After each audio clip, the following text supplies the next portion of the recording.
ധനധന ധനുധിന ധാന. അപ്പൊ ഇവിടെ വിട്ടുപോയ വാക്കുകൾ നമ്മൾ എഴുതി പൂരിപ്പിക്കണം ഇതുപോലെ.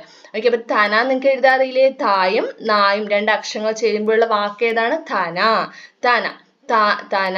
അടുത്തത് ധനു ധിന ധാന. കണ്ടോ, ധിന പറയുമ്പോ തായിട്ടിട്ട് വള്ളിയിടണം. ധിന ധാന ധാന.